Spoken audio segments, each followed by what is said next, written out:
Good morning. It is Friday. Gonna be a little bit of a different day today though, because like I said in yesterday's video, I was driving to and from that conference yesterday. Now, I actually had time to film 3 videos yesterday.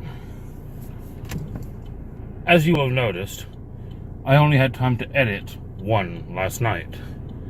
What that means is that I'm going to go ahead this morning as me now and turn you over from me 24 hours ago and let you catch up on those other videos that I filmed yesterday.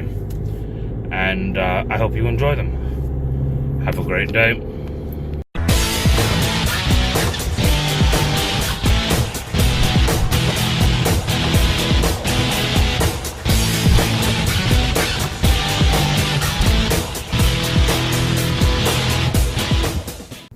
Hello again. I'm back. Breakfast done. On my way to the train station. Now to pick up my colleague. And we have 3 more ability scores. I said before, Constitution, Dexterity, Strength. Those make up the physical ability scores. These determine what your character can physically accomplish. They might affect things like his appearance, or her appearance. A character with a very high strength might be quite muscle-bound, while a character with a high constitution is probably going to weigh more than one with a low constitution. And one with a high dexterity will tend to be more thin and graceful and athletic. The next scores don't affect you physically. The next set are your mental ability scores. Now, as I'm saying that, I'm realizing that one of these scores is often actually used to talk about appearance, but we'll get into that in a minute. So what are your mental ability scores? Obviously, the first one is going to be intelligence. How smart are you? Intelligence affects a lot of things, such as your ability to cast arcane spells, your ability to remember history. How good are you at figuring out a situation? People like wizards need very high intelligence. They're memorizing complex spells and formula, and their intelligence is going to directly affect the potency of their spells. The next score, wisdom. Now, wisdom and intelligence are, even in our world, often confused. Intelligence is the ability to know things. Wisdom is more the ability to understand things. Wisdom is going to come into skills like perception or insight to try to figure out what the person you're looking at is actually thinking. Are they being truthful? Do I believe them? What kind of a feeling do I get from them? Wisdom also comes into play when talking about divine magic. Magic from the gods is often more about your understanding of the world than your knowledge of it. You don't necessarily have to know the history of all of the gods. What you have to believe is that if you ask your god for help, they will come for it, or they will come for you. Wisdom determines that strength of belief. The last stat, then, is the one that, like I said, is sometimes subject to a bit of confusion. And that is charisma. Now, charisma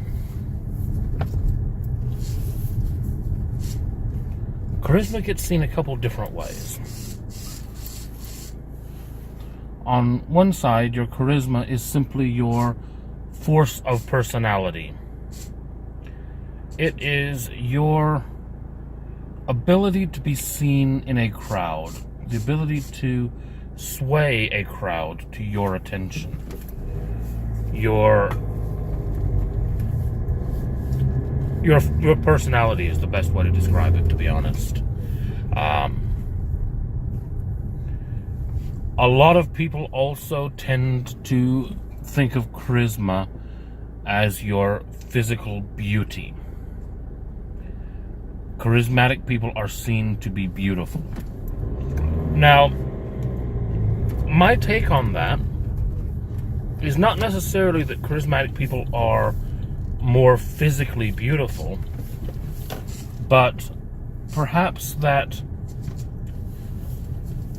people tend to think of them as more beautiful because they're a likable person. If someone smiles and is charming, you are going to be more favorably disposed to thinking of them as beautiful than someone who is constantly scowling or swearing. Even if that person is beautiful to look at, their personality is off-putting. Now, that's what I think charisma takes into account. It is your likableness, your welcomeness. Charisma comes into things like persuasion, trying to sway someone to your manner of thinking. It's also used for the less rigid arcane magics. Sorcerers that don't memorize spells, but instead claw their magic from some deep core of their being. Their charisma, their ability to influence the world around them determines that. Bards that affect their world through the music, the magic of music, they use charisma. Now, those 6 scores, strength, dexterity, constitution, intelligence, wisdom, and charisma, those form the basis of your character. Nearly everything else on your sheet will be affected by one of those 6 scores. Will either be determined by it or be modified by it in some way. How are they determined? That depends on the game. The default rules, I believe, is still to roll 3 dice 6. That's going to give you a score somewhere between 3 and 18.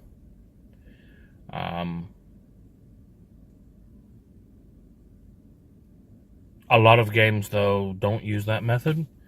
A lot of games refer to using 4d6 d1, which is a fancy gaming methodology for writing out that you're going to roll 4 dice 6 and drop the lowest.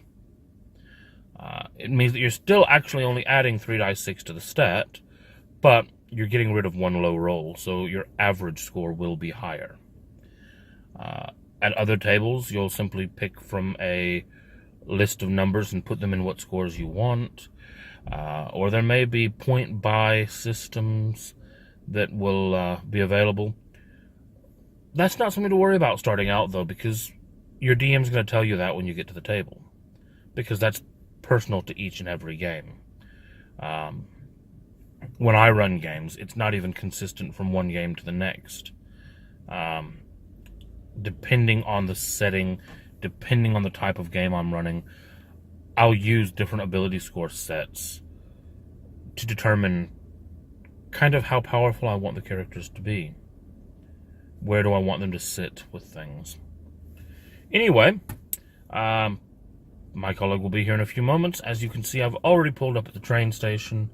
Have a great day. Like, subscribe.